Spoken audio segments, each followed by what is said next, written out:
Aloha, I'm Chad Ford, and you're listening to Chad Ford's NBA Big Board on the Locked On Podcast Network. I'm with Marc Stein, and we're going to be talking power rankings. Let's go.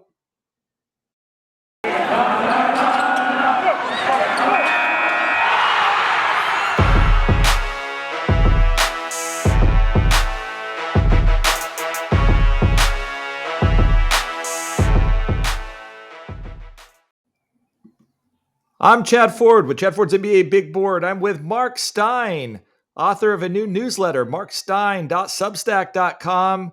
Marc, it's always a pleasure to have you back. My first guest, actually, on the NBA Big Board podcast now, like almost 2 years ago. So this podcast has been rolling for a while. How's it going, Marc?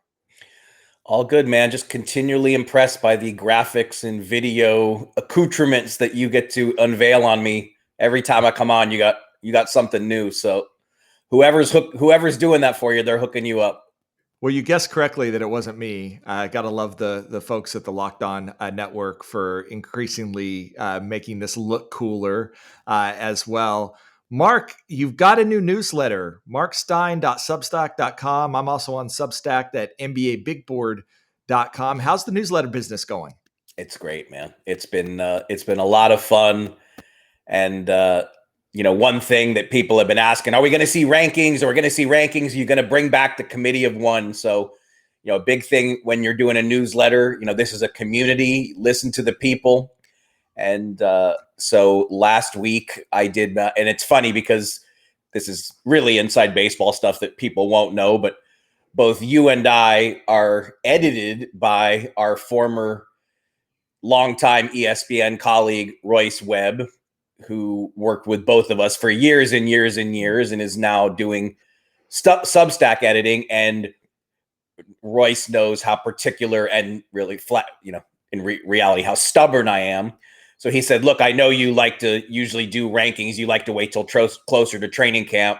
You should do it sooner. So I listened to his wise words, did it right after Labor Day. And, as you know, and as I think NBA fans know, Labor Day is it's quietly kind of an important holiday in the league, because as soon as Labor Day passes, that's really the week that players start rolling back into town.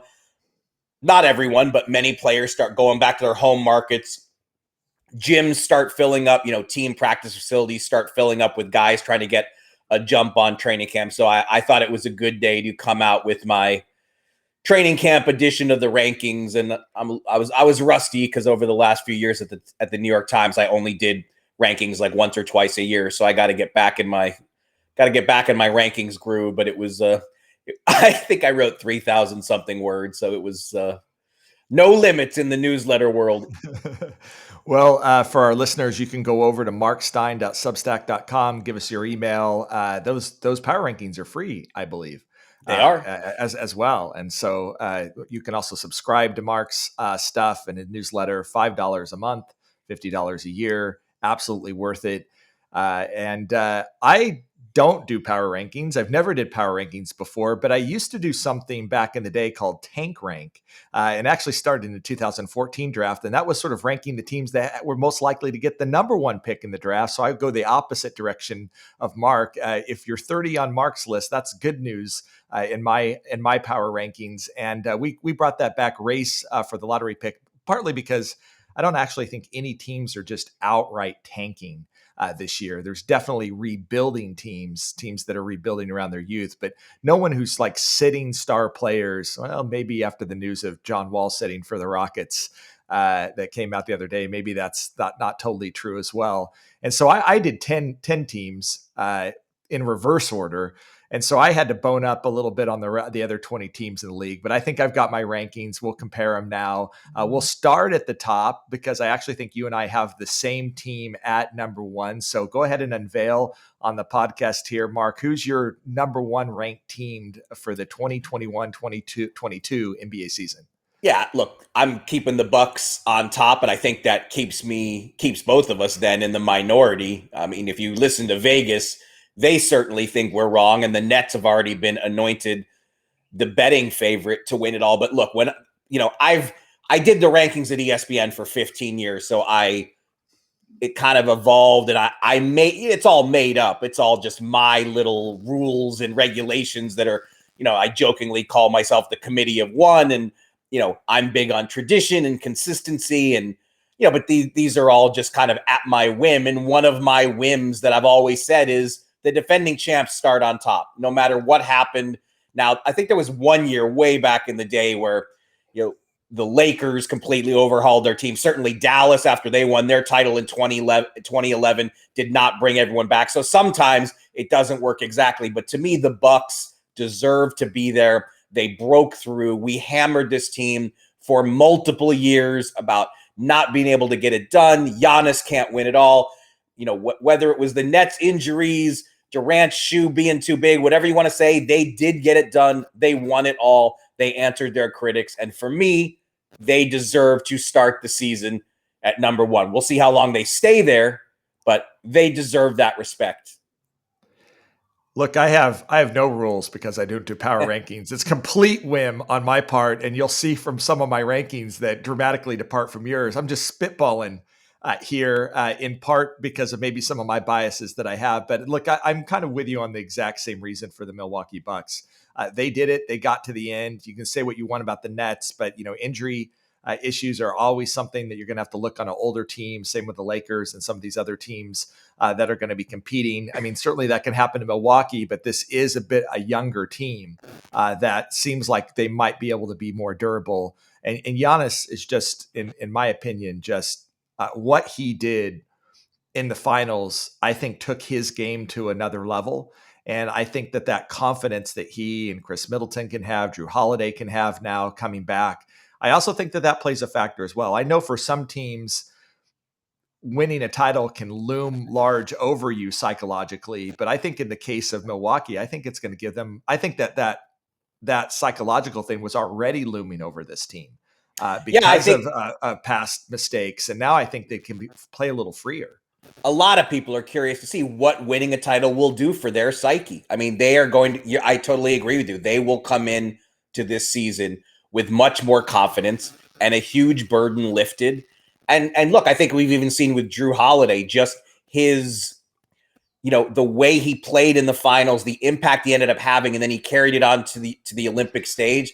I don't think we can call Drew Holiday the most underrated player in the league anymore. I think he opened a lot of eyes to just what a difference maker he is. So let's talk about their main competition in the East, which I think we all agree is the Brooklyn Nets. Where do you have them on your power rankings? I have them 3. I have them 2. And, again, if you pay attention to what's going on in Vegas, the guys who have to do this for a living and have money riding on it, I mean, the Nets are the overwhelming favorite. And let's face it, the Nets had a great offseason. I mean, you have to believe that Durant, Harden, and Irving are going to be healthier than they were. They're going to play more than 13 games together this coming season. And they've made some very nice little modest money-wise, but nice upgrades. Patty Mills should help them. They were able to keep Blake Griffin. They've got Bruce Brown back on a favorable deal. LaMarcus Aldridge is back now. I mean, they look much deeper than they were. And, that was kind of the fear when they made the Harden trade. Have they sacrificed all their depth? But I mean, the Nets are in everybody's heads. Everybody knows that they're a team that you're probably going to have to go through to win this thing. Let's talk about, I have them 3. So who's your 2? Who's your 2 then? Who's your number 2? This can be a surprise. I also just want to say, look, Kevin Durant was at half an inch away from a 2 being a 3-pointer, and this being a very different conversation, perhaps about the Nets as well. And so, some of this is just measured by centimeters or inches, right, between some of these teams. I have the Utah Jazz at 2, who had the best record in the NBA last season, and a team that I don't think lost anybody, and frankly, I think would be the NBA champions if Mike Conley and Donovan Mitchell had been healthy. I think they would have beat the Suns in the Western Conference Finals, and I liked the Jazz matchup versus the Bucks better than I liked the Suns versus the Bucks. And so part of it is looking back and saying, a hobbled Mike Conley and a very hobbled Donovan Mitchell obviously ended this playoff run. And I don't think it was because the Jazz performed poorly in the playoffs. I think injuries to their backcourt, which was so critical to their success, ruined their chances this year. So I think they come back and And if you just look at this roster to me, and if they stay healthy, I don't see any reason why they can't repeat as the best record in the Western Conference and give the Bucks a run for their money, or the Nets in the finals. You have them considerably lower than that. Yeah. So look, we might as well just get it out now, because this is probably the shocker in my top 10. But I put the Jazz at 7, and I'll explain why. I think you're probably a touch too high on them, but I think a misconception about my rankings, and I've always done it this way, I always explain it within the rankings, and people just read over the explanation. When I do the first batch of rankings to start the year, your summer, your off season, and the playoffs as well, it factors into it. And so the Jazz were knocked back by what happened, by losing early. I was a huge Jazz guy throughout last season.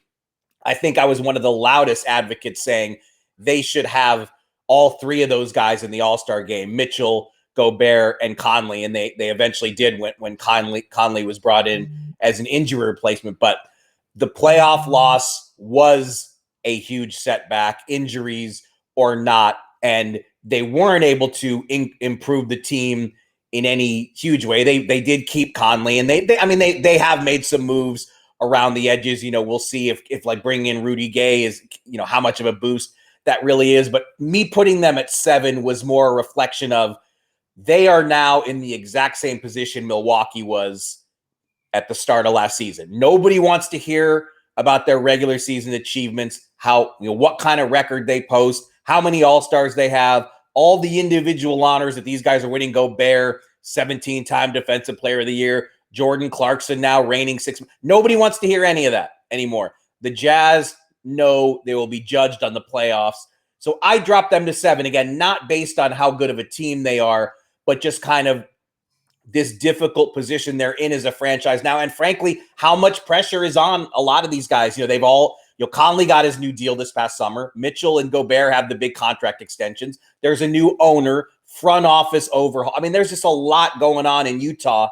They've got to step up now and live up to this promise. They're really facing some significant pressure from my seat.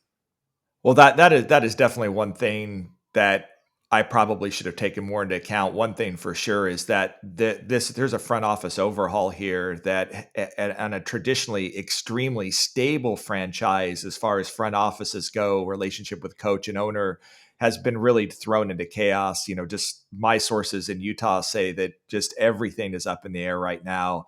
There's a lot of confusion about what's happening, what's going forward. Dwayne Wade's role now with the team as well. Is ownership going to bring in Danny Ainge? There's so many question marks right now that absolutely could affect the psyche of the team. And certainly Quinn Snyder, who is now also probably wondering what his future is going to look like in Utah if the Jazz don't get there. So yeah, there's some real pressure there. I just think if you look at that starting 5, you can't knock a team that loses really their starting point guard and their main scoring star is hobbled the way that Donovan Mitchell's hobbled, and they still were slugging it out with the Clippers in the playoffs. Let's go to who your number 3 team is then. Since I've said mine is the Nets. Who's number 3 on your board? I had the Lakers 3rd because even though I consider myself a pretty big skeptic of how this Westbrook experiment is going to play out. In the regular season, Westbrook's going to help the Lakers. In the playoffs, how it functions, I got serious questions about it. But look, if LeBron and AD are healthy, and AD's only 28, he should bounce back well. These guys, to me, are the favorites in the West. And, dropping the Jazz to number 7 is probably too harsh. Again, I did it more for the off-court reasons and the on-court reasons. The Jazz are better than the 7th best team in the league. But I do think the Lakers, if healthy, and even with the Westbrook questions, that they are the West favorite, ahead of Phoenix and ahead of Utah. So I have the Lakers 3rd. And I have them 8. Oh, good. So Laker fans will love you. You should tweet that. I'll take away some of my critics and shift them onto you. Man, I'm skeptical. And part of it's the age of this roster, the depth, I think, took another hit. I liked some of what they did this summer, trying to surround this team with shooters after, bringing in Westbrook, and certainly Westbrook's second half of the season for the Wizards was old Westbrook. Like, I mean, he really, after a really, really tough start to the season in Washington, I mean, really came on. And so maybe this all fits together. But I worry about, again, the age of this roster. I worry about, at some point, LeBron and injuries is going to start. It's just going to start happening just because of the wear and tear that's been It's on already him. started. I mean, let's face it. Two out of his first 3 years in LA derailed by injury. Yeah, absolutely. Westbrook, and again, the way he plays and how hard that goes against his body as well. I certainly think Anthony Davis is in his prime. And so I'm not banking on that the same way I think some people are skeptical about Anthony Davis. But I just, they took a huge gamble here with some aging players. And I'm just a little bit more skeptical that, and even if we're, I don't know if power rankings, is your idea that this is where they're going to end up at the end of the year of the playoffs? Because I think regular season, you're also going to see a lot of rest probably for LeBron and Westbrook at times, which probably means they don't finish with the best record in the Western Conference. And when I do my rankings, I do try to stress that again, I'm factoring in what happened in the playoffs, what happened in the offseason, because, power rankings, the way they were designed and at least explained to me when I kind of started doing it, it's a pulse take. So I, again, at my whim, there's no exact science to it, but you're factoring in these, the most recent events and how they affected the franchise. But look, I think, there's certainly a lot of questions about the Lakers. And last season, I was a huge Westbrook fan. I thought Westbrook didn't get enough appreciation for that second half he assembled that you mentioned. And, breaking Oscar Robertson's triple-double record, which I don't think triple-doubles are meaningless. I think it's amazing. And just look at the record of Westbrook's teams when he gets a triple-double. It's basically 750 winning percentage, which anybody would take. So it's not like he's costing his team in this chase for triple doubles. But as a Laker, with the lack of shooting they already have, the age that you mentioned, it can be spectacular or it could implode spectacularly. And Frank Vogel has about as tough a job as any coach. He has now added, he has a new coaching staff basically. And now he's also got to coach Russ. He's got to coach Carmelo Anthony. Rondo's back. Dwight Howard is back. There's a lot going on there. All right, I'm gonna read the rest of Mark's top 10 here before we go to break. He's got the Suns at 4, the Miami Heat at 5, Atlanta Hawks at 6, Jazz at 7, Nuggets at 8, Clippers at 9, 76ers at 10. To me, the surprise out of that group is having Miami Heat at 5. That seemed a little aggressive to me. And so let's talk about the Miami Heat as a top 5 team in the NBA. What was your thinking around there? They add Kyle Lowry. Is that primarily where you're going with this? It's more a reflection of they were kind of I liked their offseason. I thought they were very aggressive. We've seen this from Miami time and time again. You don't, they don't have tons of flexibility, and yet they're able to make a lot of moves. And so, Kyle Lowry, like it or not, whether you're a fan or not, he was the darling of this free agency in terms of a player a former all-star who would actually switch teams. Miami beat out a long list of teams that wanted Lowry. They were able to keep Oladipo for nothing. They were able to bring in Markieff Morris. They found a way to make a slew of moves that I think does make their team better. But look, are they going to finish as a top 5 team in this league? Are they? I think they have an excellent chance to finish third in the East. I think they have the potential to be the third best team in the East. But to me, you draw a line under the Bucks and the Nets, and even with all of the moves Miami made, they're not there yet. But I put them at 5 as much because they had an ambitious list of targets for the offseason, and they hit them. All right, Miami Heat don't make my top 10. Here's my 4 through 10. Atlanta Hawks, Phoenix Suns at 5, Golden State Warriors at 6. I think there's a pretty significant shift there. Boston Celtics at 7. Also, I think a big difference there. Lakers at 8, Nuggets at 9, and 76ers at 10. So now you get to ask me a hard question, Mark, about my 4 through 10. Hawks at 4, Suns at 5, Warriors at 6. Well, I'm thanking you for Hawks at 4 because I got grief for putting Hawks at 6. I thought the Hawks, I kind of believe in their breakthrough. I think they have a chance again to be a factor in the Eastern Conference playoffs. I don't know that they can go to the finals again, but they re-signed all their main guys. Boston at 7. That is you have always been much more of a dice roller than me, so I'm not really surprised that you're doing some wild stuff. But Boston at 7, I don't think Bill Simmons would have Boston at 7 now. But it's funny that we both have the Sixers at 10, and again, that's one where the Sixers were number 1 in the East last season, talent-wise. They're better than number 10 in the NBA, but I put them at 10 again because they're in turmoil right now. I mean, Ben Simmons doesn't want to go to camp.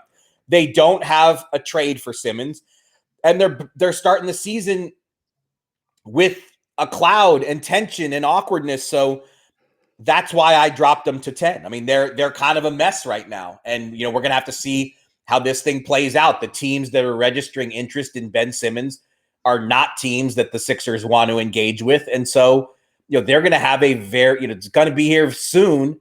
We're less than 2 weeks away from players showing up for Media Day. I think Media Day is September 27th. Camps open September 28th. Is Ben Simmons going to be there? Do the Sixers want him there? I can't see a Ben trade materializing here in the next 10, 12 days. So they've got immediate tension to confront in Philly. Yeah, I put Philly there as I have no idea what's going to happen with this team because of the Ben Simmons thing. And actually, sort of weirdly, because I'm probably higher on Ben Simmons than most people, I actually think that I'll probably end up knocking the 76ers down a notch or two if they trade Simmons, unless they're getting back a Bradley Beal or a Damian Lillard, which I don't think that they're probably getting back, in part because I think as many problems as Simmons brings, he also does some unique things that make the 76ers a nightmare matchup for other teams as well. And so I think we've gotten too sour on Ben Simmons as well. And I remember this Ben Simmons, Joel Embiid team was the number 1 ranked team in the East last year. I think there is something unique there. I agree the 76ers probably do have to trade Ben Simmons at this point, but I actually think there's going to be something lost there. And Philly fans are underappreciating what Ben Simmons brings to the table. And I'm not sure what they're going to be able to get back in return is actually going to be better, other than maybe for some chemistry reasons for the 76ers. Let me just argue on the Celtics for just a second that I think that they were one of the teams that were really affected by COVID. I think Jason Tatum and Jaylen Brown injuries, Tatum, I think struggling a bit coming back post-COVID for this team. I think that they're such a talented young core, those two, that they underperformed last year. I think both of those players are still getting better. And I think, adding Al Horford, Dennis Schroeder, Josh Richardson, Cantor, whatever around them, I think they've built a more balanced team.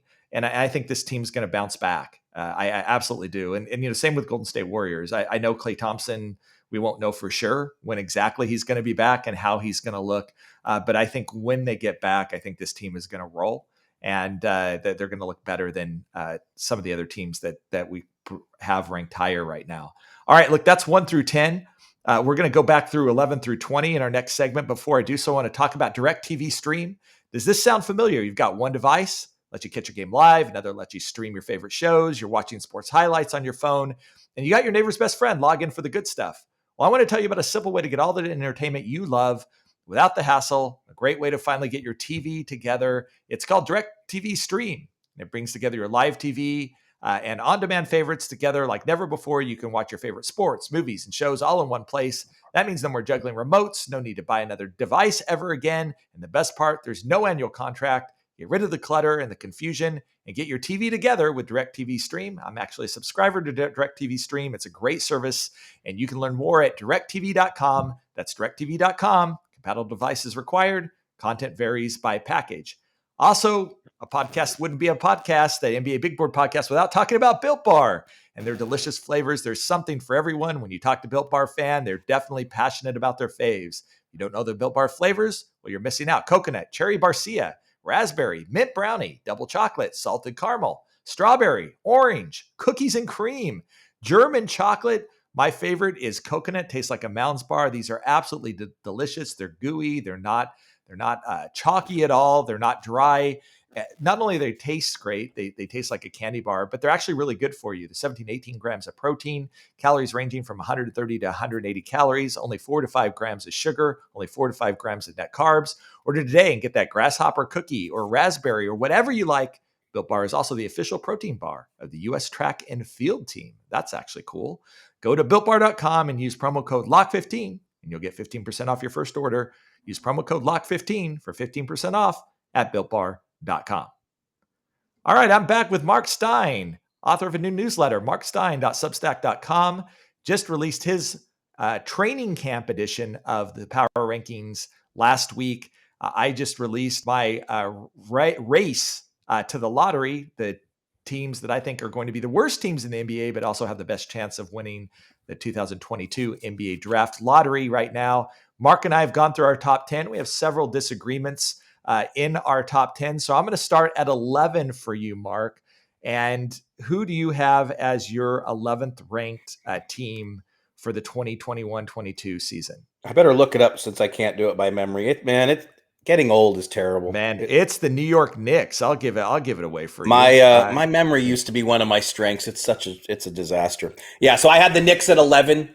I thought they had a quietly very solid offseason to be able to get Kemba Walker on the bargain deal they did. Maybe some people are going to quibble with how much they spent on Fournier, but this is a team that needed to upgrade its backcourt significantly. I think Fournier and Kemba Walker will do that. They brought Derrick Rose back. I don't think they're going to finish fourth in the East again, but I still see the Knicks as a solid playoff team. And, it's also a reflection of the fact that, to me, I'm much more interested this season in the Eastern Conference than the Western Conference. You and I worked together for a long time. I think we officially became teammates in the fall of 2002. I mean, through all the years that we worked together, the West has always been better. I mean, you've got to go back to Jordan's second retirement in Chicago in 98 for the last time that people really regarded the East as superior. And basically in the 20-odd years since, I think the East has had a better head-to-head record in the regular season than the West once in all that time. But this season, I feel like the race to finish in the top 8 in the East is going to be much more intriguing than it will be in the West.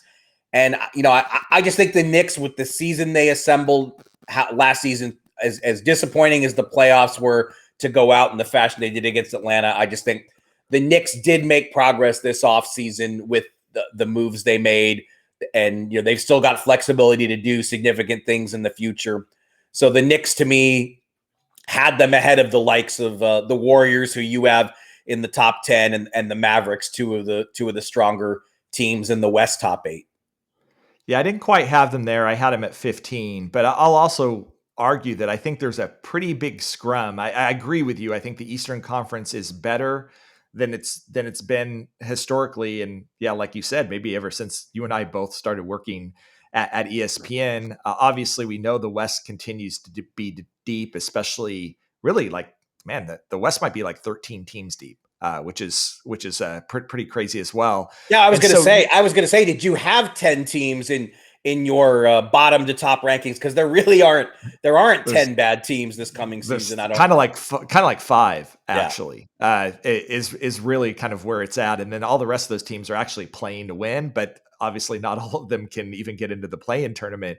I do think that we're going to probably see, in my opinion, something like starting with like 6 through 15 in these power rankings. There are only maybe 1, 2, 3 game differences between these teams. I think a lot like last year, where a lot of teams were really bunched up together. I sort of see this as well. So I certainly see the Knicks in that mix. I have them just a little bit lower at 15. I have the Miami Heat at 11, which you had at 5. But again, I'm not sure that I'm seeing after those top 5 teams for me, which are the Bucks, the Jazz, the Nets, the Hawks, I am also a big believer in that. I think this was real, and they're a crazy deep team, and the Phoenix Suns. I think that you're going to start to see, teams hit a little tighter together there. I want to talk about, a team. I'm going to give you my 12th team, which is also maybe Chad being a little bit crazy, a team that I have above the Clippers, and I have above the Mavs right now, and I have above the Portland Trailblazers, which is the Memphis Grizzlies. I think the Grizzlies, after what they did in the play-in tournament, the improvement of Ja Morant, getting getting back, what we hopefully will see is finally a Jaren Jackson Jr. that's healthy and a really strong supporting cast. I'm a believer that the Grizzlies are going to be, not a championship contender or Western Conference Finals contender, but I see them really, really being a solid playoff team this year, and I think absolutely competitive with the likes of the Clippers and the Mavs and the Blazers in the Western Conference. You've got them 16. Am I crazy on Memphis right now? No, because I think we have to acknowledge that we approach this a little bit differently. The vibe I'm getting from is you really made your 1 to 30 order based on where you think these teams are going to finish in the standings. And I definitely did not. I don't do it that way. During the regular season, when you're doing power rankings every week, there's results of games that you can use to kind of help inform where you place the teams. And so I'm using how they fared in the summer, what we last, how positive or negative their playoff experience was. I'm factoring those things into my rankings, which is why, Portland, which I'm sure we'll get to, I have Portland 18th. It doesn't mean I think Portland's the 18th best team in the league, but I think with all the uncertainty and tension that's there, they have to be lowered in a pulse take power ranking situation. But I'm with you on Memphis. I think they will be picked to finish lower. They will exceed wherever they are picked. Taylor Jenkins will coach this team up. Really, that question mark that you mentioned, though, is Jaren Jackson Jr., can he stay healthy now? And can he get closer to John Morant's level? And can he stay there? I mean, that's really the Grizzlies have made a number of very good moves. They've been very opportunistic, picking up useful players, picking up extra draft picks, using their cap space. I think most of their moves by Zach Kleiman have been well received around the league, but they need Jaren Jackson to realize his potential. And John Morant, home run, franchise saving number 2 overall pick, but he's got to have at least one guy closer to his level, and they project it to be Jaren Jackson Jr. This is not a franchise that historically attracts free agents. So to me, their season really rides on what JJJ gets done. Let's talk about a few teams that seemed in the offseason to have some pressure to improve because they had a star player that we could look down the road and say they're going to be unhappy with this. One is right in their face, Portland, right, with Damian Lillard, making it clear that he wants the Blazers to improve. And maybe the Blazers slightly improved around the margins, but there wasn't a major improvement there. Dallas, we can't have a Marc Stein podcast without talking about Dallas. Obviously, they get to sign Luka Doncic, but it doesn't look like the Mavericks made a significant shift in this roster, a dramatic improvement. And then a team that I think actually kind of falls out of your top 10 and middle 10, barely makes mine, the New Orleans Pelicans, where we heard all summer David Griffin's going to make all these big moves because he needs to show Zion, that this team can be a contender. And I'm not even sure that New Orleans might actually be worse. Of those 3 teams, I mean, Portland obviously has the most pressure because Damian Lillard is, could ask for a trade at any moment. And I think right now, I'm not sure they're a playoff team. And if they are, they're a bubble playoff team. Where do you see that the biggest dissonance between expectations of where this team needs to go and the reality of sort of what happened this summer? Well, look, Portland now is under, the clock is ticking. And, Damian Lillard of late, he got married. He went to the Olympics. He's put out another album. So, he's been focused on other things, and, his contentment has kind of been pushed to the side for the moment. But as soon as this team gets together and the media is dealing with them every day, this is going to be a daily topic. People are going to be trying to take his temperature on a daily basis. And if things start bad with a first-year coach in Chauncey Billups, it could get, very uncomfortable in Portland. I'm a huge Larry Nance fan, and when you talk to people around the league, they will tell you what a highly rated and versatile defensive player he is. So he does have the chance to help Portland more than it appears, because that really wasn't classified as a blockbuster. But I do think that was a very good move after a summer of absolutely nothing until they made the Nance move. So to me, all eyes are kind of on Portland. Dallas has bought itself some time. Luka Doncic just signed a 5-year contract extension that's worth more than $200 million. So that clock will start ticking far sooner than 5 years. But in the short term, the Mavs have a whole new front office and a whole new coaching staff with Jason Kidd coming in. So I think there will be at least some sort of honeymoon. I don't know exactly how long as all these new key figures get used to each other, but you're absolutely right. I mean, Dallas had big ambitions in free agency. They wanted to get Kyle Lowry. They thought Lowry would be an ideal fit next to Luka, given his defense, leadership, being an old head, the way he can still shoot it. Lowry, they thought, was ideal. Lowry went to Miami, forced his way there in a sign and trade. And, Dallas's moves have also been, just of the around the edges variety, bringing in Reggie Bullock. I reported this week that they're close to signing Frank Ntilikina. That should happen. But the Mavs have not been able to make the splashy move. And really their splashy move is going to have to be, can they get Kristaps Porzingis back to the level he was playing at in the Walt Disney World bubble before he sustained the second major knee injury of his career? And then New Orleans, I'm with you. I mean, they had an absolutely baffling summer, and the idea that Zion now entering year 3, and it would be a surprise if the Pelicans made the playoffs. I mean, to think that Zion's going to go 3 years likely without tasting the playoffs. I don't know that they're, outside of Portland and Philly, I don't think there's a front office in this league, under the microscope like the Pelicans front office. All right, let's recap Mark's 11 through 20. He's got the Knicks at 11, the Warriors at 12, Mavericks at 13, Celtics at 14, Chicago Bulls at 15. We should probably talk about that. Grizzlies at 16, Indiana Pacers at 17, Blazers at 18, Charlotte Hornets at 19, Raptors at 20. I did not. I think the Bulls are one of the teams that I have a hard time with. I ended up having them at 20. You have them at 15. Talk to me about this Bulls team. I'm skeptical that they're going to mesh all this stuff together. I love the Lonzo Ball signing. That probably was where I liked them the best. But I absolutely I had the Pacers ahead of them and the Hornets ahead of them as teams in the East that I think you had below the Chicago Bulls. If for those who have actually read my rankings, I am openly in the piece poking fun at myself for my inconsistencies. I give the Bull I have as many fit questions about the Bulls as I have about the Lakers. But to me, I gave the Bulls bonus points.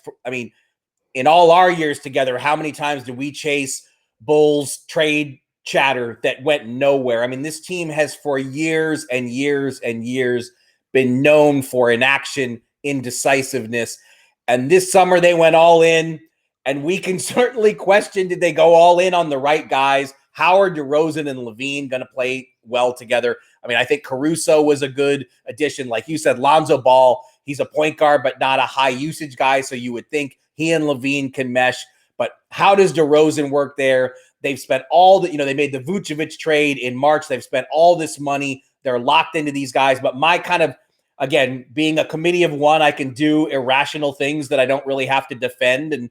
And this is kind of one of them. I put the Bulls at 15 purely because I thought it was great that they finally started doing some aggressive stuff. Now, if the fit issues manifest themselves, we got plenty of time to second guess them and drop them into the 20s and put them under the microscope. But I guess I got swept up in the moment.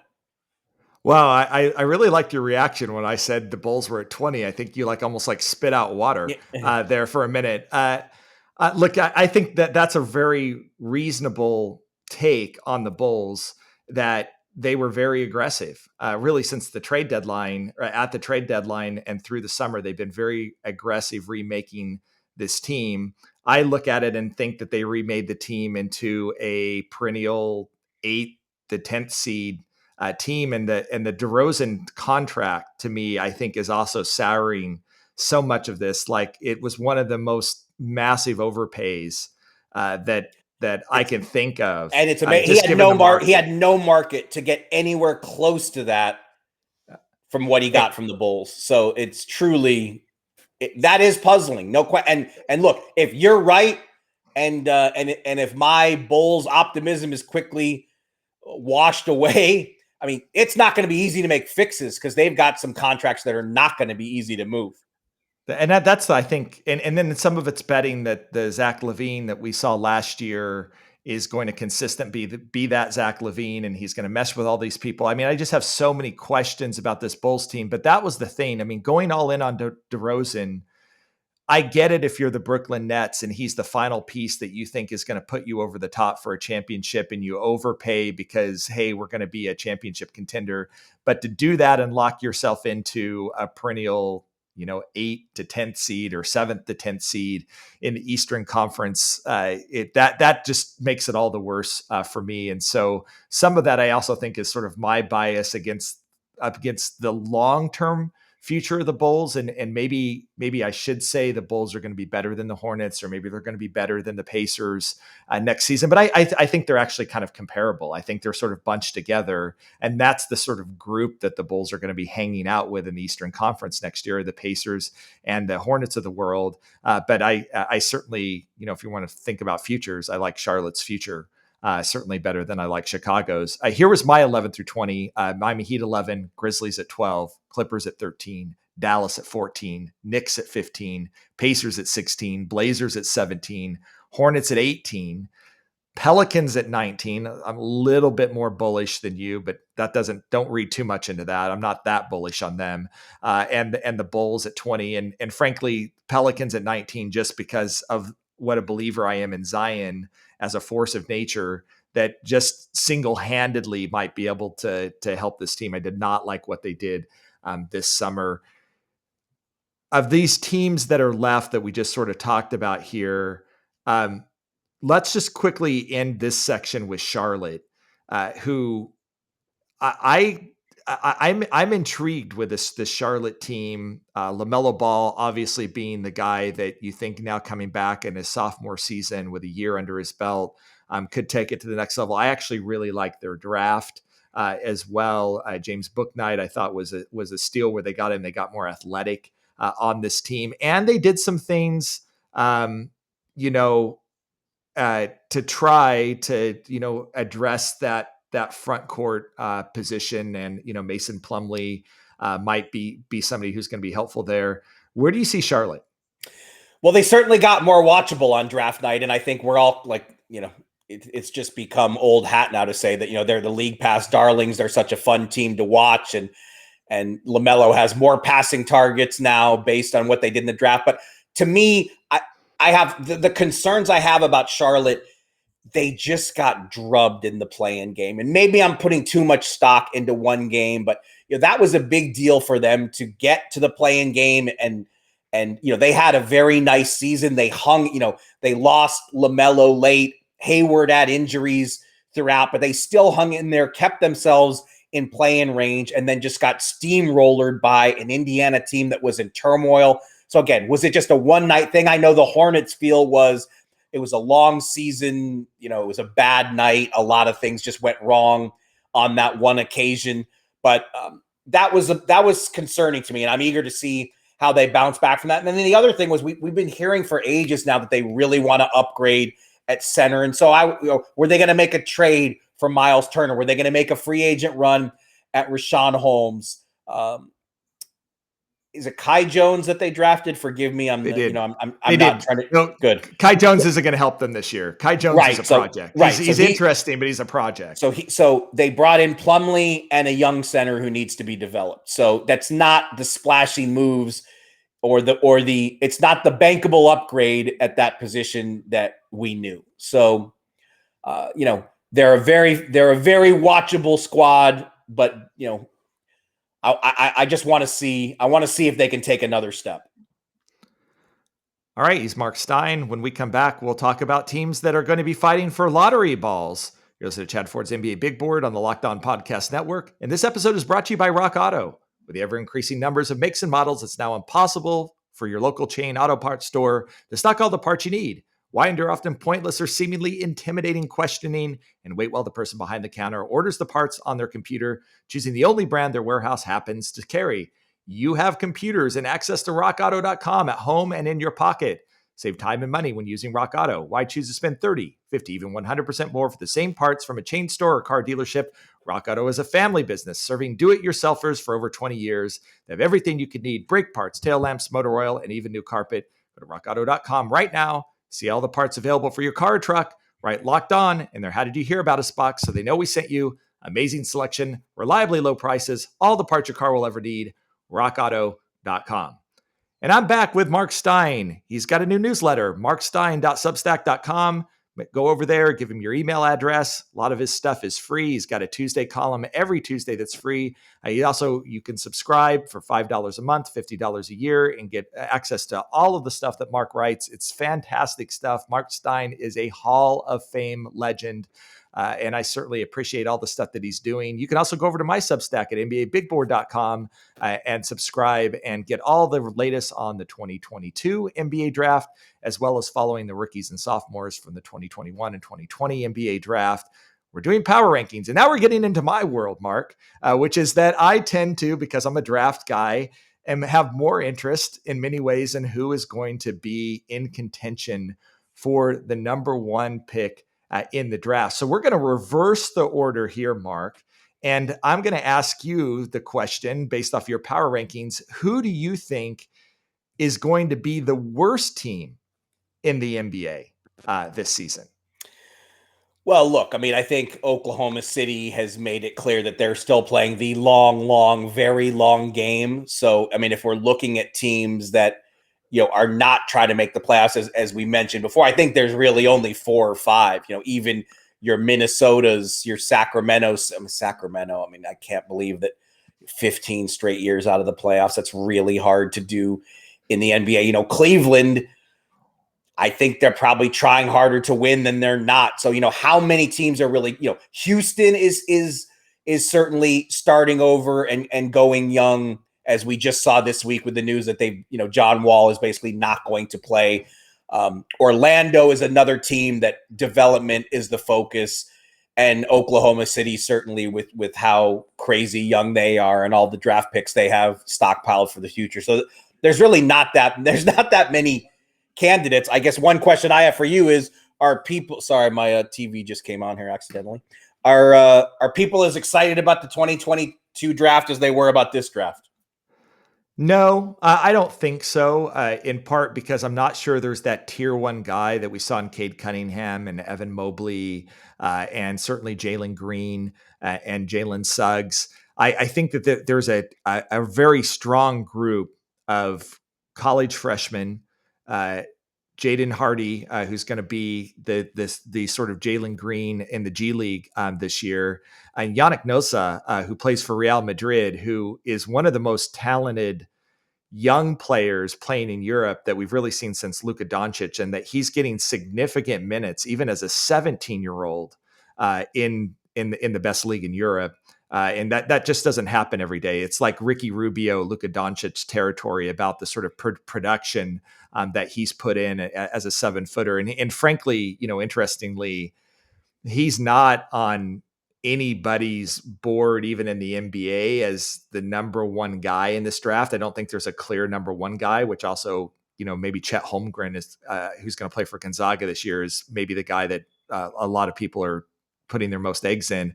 I think Nosa may end up being the number one pick in this draft. I just think that if he continues his progress and does it again in Spain, you're talking about a guy who's going to be very, very tough for anybody else to put a resume together like that. And I think we've learned now from Doncic that you got to take very seriously when someone is playing at a high level in Europe, what that means coming to the NBA. I've got the Magic slightly below the Thunder as my 30th team. And partly the thing that I'm curious what you think about this, Marc, when Shea was on the floor for the Thunder, they were roughly like a 500 team. He was that good. No, you're right. Before injuries came and they ended up shutting him down. And after that, the Thunder were awful. Yeah, they were 20. They were 20-27 at one point, and then basically that was it for the season. So that was it for the season. And so, is Shea that good? I guess that, you look at the rest of their roster and it's all prospects. It's all people that, let's see what happens. Josh Giddey, they're going to add from Australia, but at least he had some experience playing in the Australian league last year. And so maybe his game's going to translate a little bit more. You're going to bring back Poku and some other people that at least have a year under their belt. And you look at the rest of the roster and they're clearly the 30th team. But then Shea was so good last year that maybe he messes it up for them again and they end up not. And I can't think of an equivalent player on the Magic right now. Like I really like, Jalen Suggs. I think he's going to be really good. Jonathan Isaac, when he comes back and is healthy, certainly is a talented player. But I just can't think of anyone on the Magic that could tip the scales the way Shea is. Like he's, to me, one of the most underrated young players in the NBA. No question. And look, he can only mess it up so much because, I don't see a scenario where the Thunder are going to fall as far as 6th in the draft like they just did this last time. But that they don't finish with the absolute worst record in the league. I mean, you make a great point. I mean, Shea Gilgeous-Alexander has a ton of admirers in this league, and they just gave him a max extension. He's been out for a long, long time, getting healthy. Canada had big hopes that he would play for the national team. They didn't have him or Jamal Murray, and they didn't qualify for the Olympics. So he will have been rested for a long time and in, you would think, prime position to just play the way he was before the Thunder had to shelve him last season. Do you buy the pre-draft chatter that Sam Presti was shopping Shea around the league, that he was so bought into the tank and was worried about Shea messing that up? Obviously, he was trying to get, I think the reports were that he was trying to get Cade Cunningham out of that deal, who had, for the Pistons, who had the number 1 pick in the draft. Do you buy it all that Shea was in any shape or form on the trade block before the NBA draft? I honestly don't know how to characterize it perfectly. I mean, just knowing Sam and having covered him and watched him for a long, long time, I don't think he would make anyone necessarily untouchable. Was he shopping SGA? I don't know if shopping is the right word. I mean, the hard part to gauge for me is, the Thunder's interest in Cade Cunningham was something that was talked about for a long, long time, but just how real was it? Was it just he's an in-state guy and we'd love to get him? Or were they as determined to? I haven't really been able to do the finite math on that one to kind of see where I really think. But in the general sense, would Sam be willing to trade him in the quote right deal? I think Sam would be willing to trade just about anybody if the magical right deal materialized. Let's talk about the Houston Rockets for a minute. You have them 26th. I have them 27th. And this team was another team that was confusing because when John Wall, Eric Gordon, Christian Wood played, this was not a terrible team. They weren't a great team, but they weren't a terrible team. When those three didn't play, they were the worst team in the NBA. And now you bring in Jalen Green, Sengun, Josh Christopher, Usman Garuba, 4 first-round picks, and Jalen Green being an absolute stud. You had Kevin Porter Jr. really come on in the second half of the season. You do bring back Christian Wood. Eric Gordon's still on this roster. John Wall's on this roster, though the reports that came out from Shams, I believe, on Tuesday were that he was not going to actually suit up and play for the Rockets, that they're going to try to explore a trade. But even if they don't make a trade, he's not going to be playing this year. So that's one guy to not worry about. It's kind of hard to place the Rockets because they're clearly in this rebuilding mode, but they have some veteran players that could actually sort of help them. And a guy, Kevin Porter Jr., who looks like he could take another big leap. And Jalen Green's really good. If you want to talk about a rookie that could end up averaging 20 points a game in their first season in the league, it's Jalen Green. Yeah, and look, I'll be completely transparent here. Like my putting them 26 was, I wasn't even at the bottom. I wasn't even really trying to figure out where they're going to land in the standings. I put Houston there because I wanted to put them at the top of that small group of 5 teams that, those 5 teams, I think from 26 to 30, we know those are the 5 teams that just absolutely positively will not make the playoffs. But I wanted to put Houston at the top of that group just because of how much brighter their outlook is than it was just a few short months ago, because they were basically forced into the Harden trade and they basically lived that whole season fretting the nightmare lottery scenario of losing their top pick and having to convey that to Oklahoma City as part of the Westbrook trade. They were able, lottery fortune smiled upon them. It did not smile upon Oklahoma City.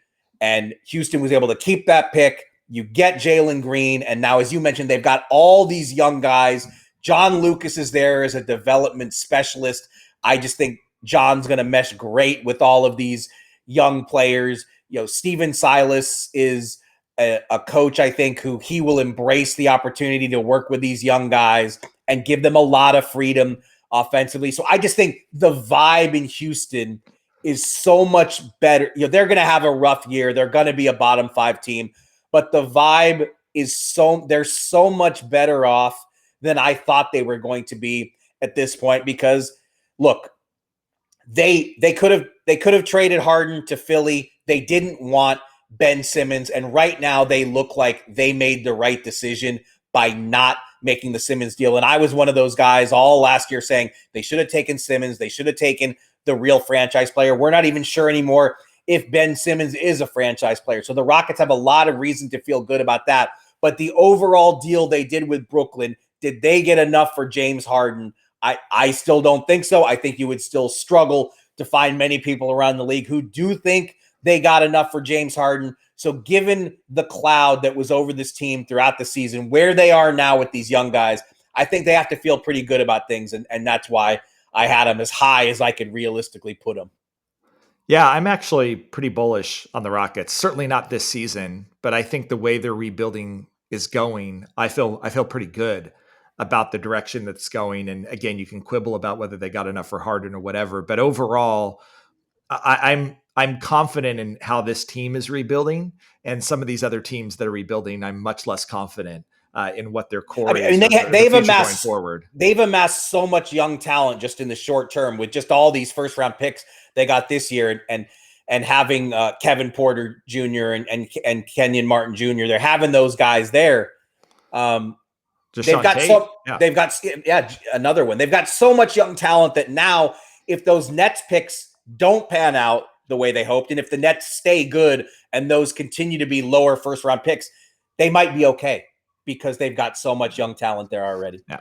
And they certainly got a guy in Jalen Green who has the potential, and the key word here is potential, to be a franchise player. He has that level of talent.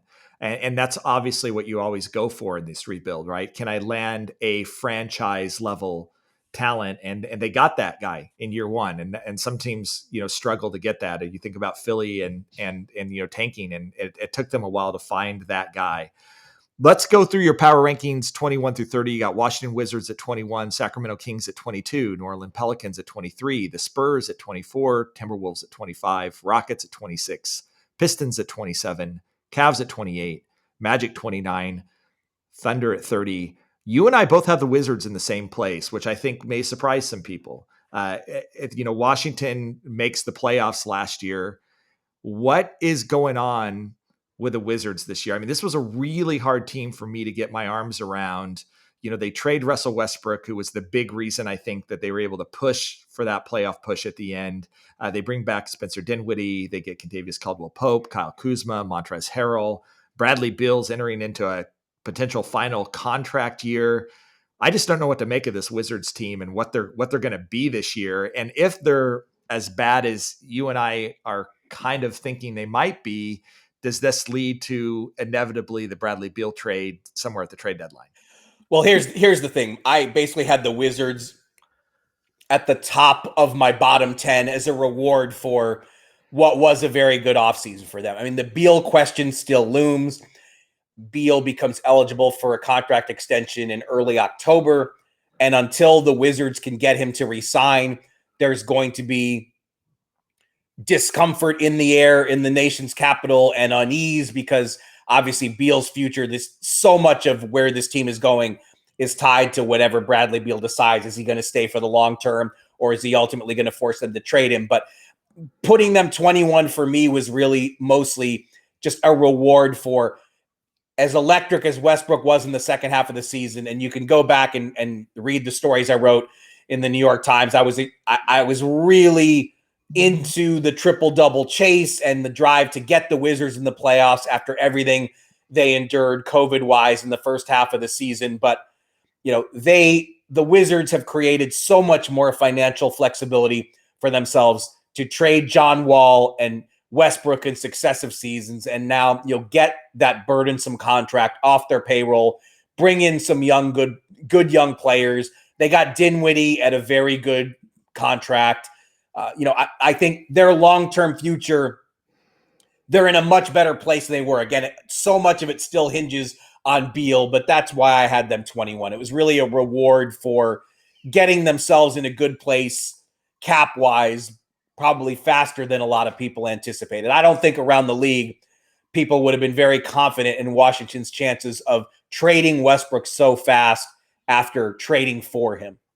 I think they did the right thing in trading Russell Westbrook. I thought it was a big move, and you can reward them for that this summer. I don't think it makes them a better basketball team this year, but I think they did the right thing. I've been on the record as saying that I think they actually need to trade Beal and do a major rebuild. I thought the Hawks are the perfect partner for them, just given the sheer number and depth that the Hawks have, that they probably could construct a Beal deal that would be appetizing to the Wizards without trading anyone in their starting five, which is pretty amazing to do. Just the Hawks are ridiculously deep with young players that aren't going to get in a roster for anybody, which is really problematic as well. I mean, they're not getting on the roster, aren't going to get a lot of playing time, right? Just given the depth of this Hawks team.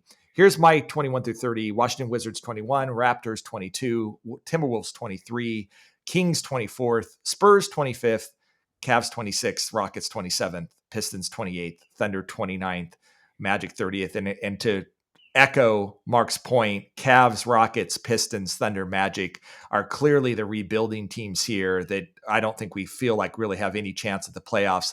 And so I want to end the conversation with a team, the San Antonio Spurs, because every year the Spurs are so well coached and have such a deep organization that even when we think the Spurs aren't necessarily going to be good, they're better than we think they are. But the cupboard's pretty bare in San Antonio this year. Their veterans are gone. Patty Mills is gone. DeMar DeRozan's gone. LaMarcus Aldridge left in the middle of the year. This is a very young basketball team right now.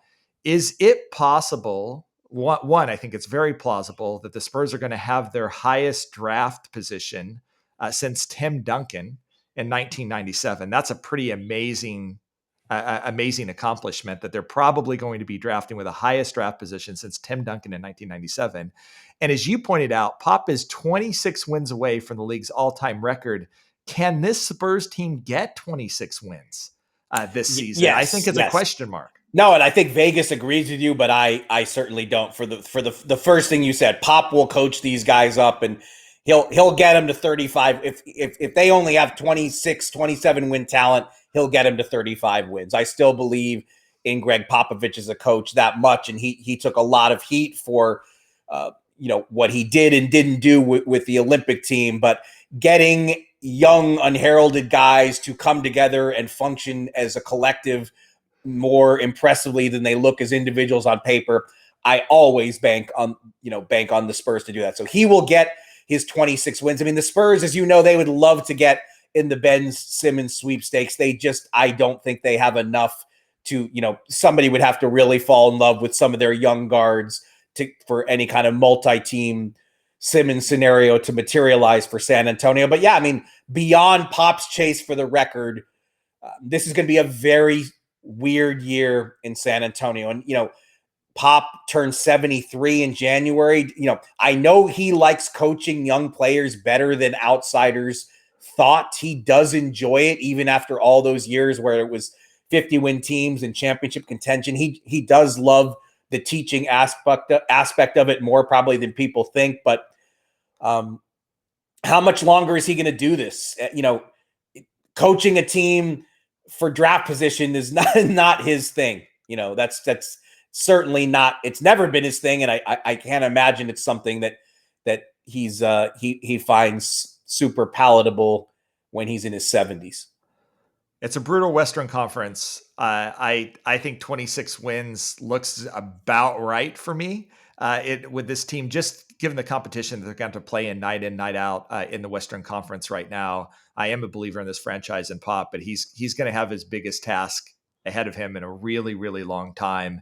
Being able to coach up this, I like their young players. I think they're solid young players, but there's not a real franchise guy on this team either, the way that there's going to be on some of these other bad teams, Detroit or, Houston or what have you, that maybe helps a little bit. He's Marc Stein, markstein.substack.com. Go over there, subscribe to his newsletter, give us your email. His Tuesday newsletter every Tuesday is free. Mark's been doing that really. I mean, you kind of invented the newsletter in a certain way, even before it was a newsletter, and the way that you have always sort of had that big, weekly column that you've put together.